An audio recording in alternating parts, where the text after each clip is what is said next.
Olá, agora nós vamos começar a unidade 2 do curso de formação de conciliadores na modalidade ensino à distância promovido pelo Conselho da Justiça Federal. Nessa unidade, a gente vai tratar dos meios de tratamento do conflito e do papel do conciliador. A ideia, então, é que depois de ter identificado qual é o conflito, a gente possa tratar de quais seriam as possibilidades, os meios disponíveis para o tratamento deste conflito verificado. É por isso que na seção 1 a gente vai tratar brevemente dos espectros, das possibilidades, dos processos de resolução de disputas. Na seção 2, do papel do conciliador. E na seção 3, os princípios e dilemas éticos que esse conciliador vai enfrentar. A ideia é de que quando a gente vai classificar esse espectro, a gente tem diversas formas, diversas categorias possíveis. Uma que é bem conhecida é aquela que classifica em meios autocompositivos, ou seja, que a decisão fica na mão das partes, como é o caso da negociação, da mediação e da conciliação, entre outras, e os heterocompositivos, em que a decisão fica na mão de um terceiro, de um juiz, de um árbitro, etc. Dentro dessa linha também é que se fala, por exemplo, o professor Carlos Alberto de Salles vai falar dos meios adjudicatórios, ou seja, que a decisão cabe ao terceiro, ou dos meios consensuais, em que a decisão cabe às próprias partes. E também meios mistos, em que pode haver uma combinação entre meios adjudicatórios e consensuais, como, por exemplo, aqueles casos de média-arb, que se prevê uma mediação, se a mediação não der certo, uma arbitragem, ou de arb-média, em que acontece o oposto, o inverso. Para a gente é especialmente relevante uma classificação que vai falar dos graus de intervenção do terceiro facilitado, do terceiro quando existente. Tá? Então a gente tem uma menor intervenção do terceiro, uma intervenção na verdade nula na negociação. Quando na negociação direta que as próprias partes negociam, a gente não tem intervenção do terceiro.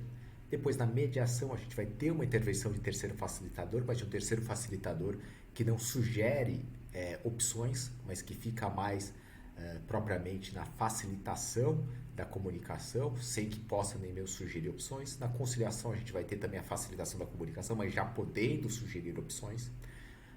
Na arbitragem, a gente tem uma base consensual, quer dizer, as pessoas têm que escolher a arbitragem, mas uma vez escolhida a arbitragem, o árbitro vai decidir, ou seja, tem uma decisão já de um terceiro. E na sentença adjudicatória, no processo judicial, há uma imposição, quer dizer, uma parte ingressa com o processo, a outra não tem a opção de não aceitar a decisão, ela tem que se defender, e depois nós temos uma decisão adjudicatória do Estado juiz, tá certo? Então, por isso que tem uma maior intervenção.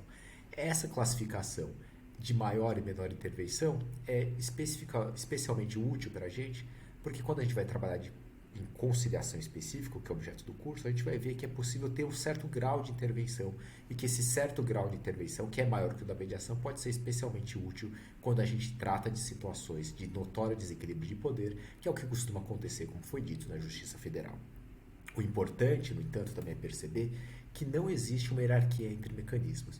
Assim como a gente não pode falar que um remédio por si só é melhor do que outro remédio por si só, a gente vai ver que não tem uma hierarquia dos mecanismos.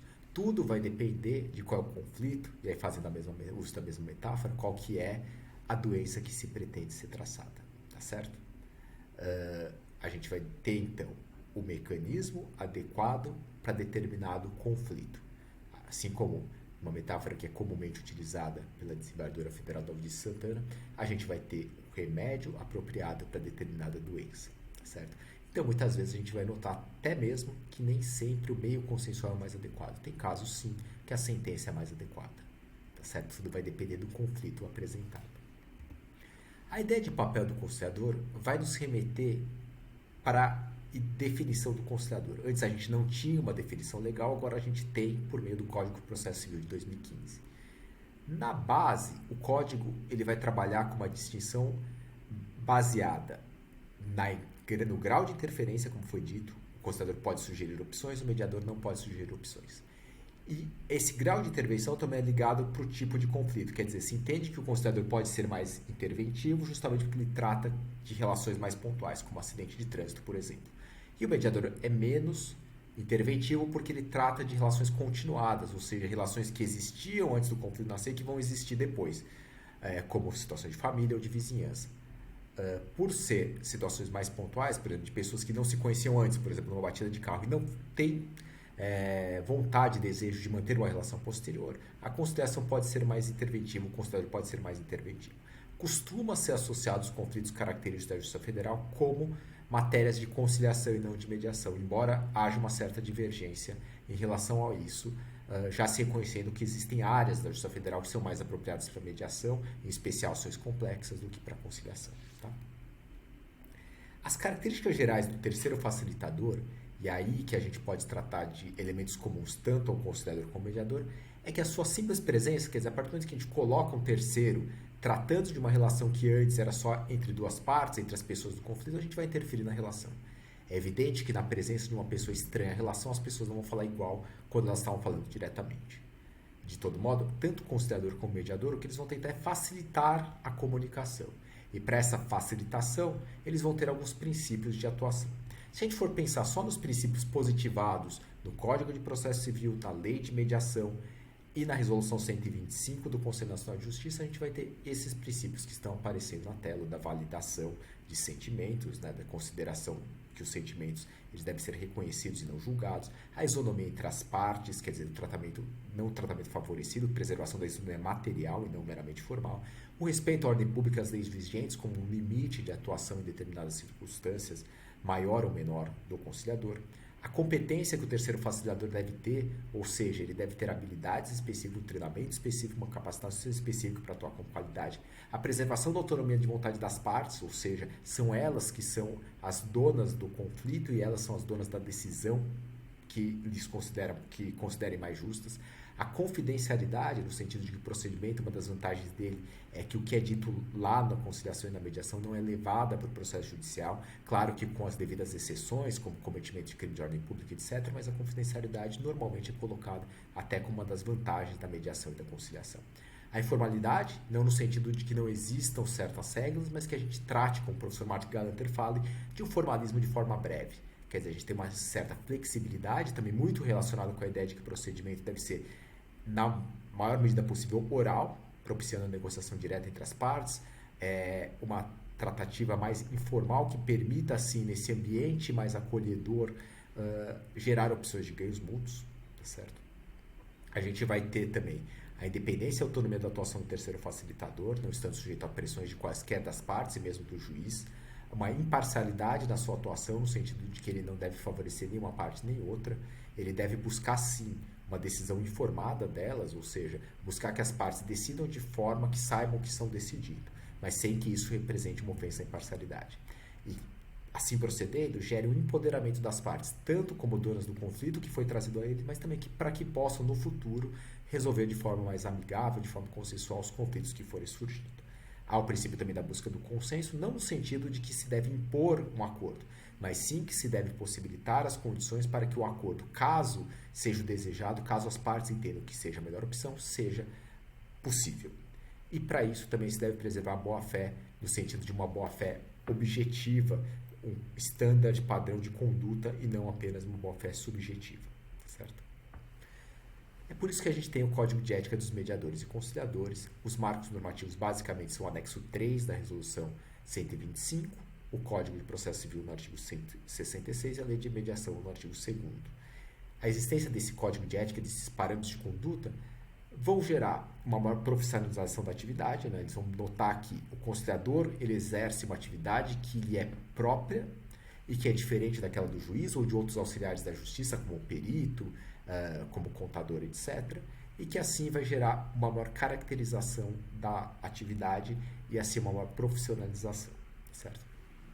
O grande dilema ético, e aqui em especial na Justiça Federal, em que a gente trabalha com situações, como dito, de notório desequilíbrio de poder, é o dilema de estar próximo ou distante de uma ética que a Ronald Zamir vai falar, uma ética do cuidado ou uma ética da imparcialidade.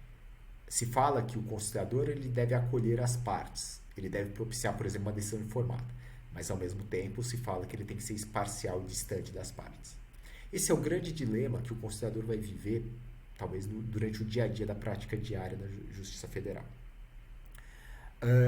Ele vai ter que estar próximo para evitar que a decisão não seja informada, ele deve preservar a decisão informada, mas ao mesmo tempo ele tem que ter uma certa distância das partes, para que esse necessário acolhimento não se confunda com perda da imparcialidade.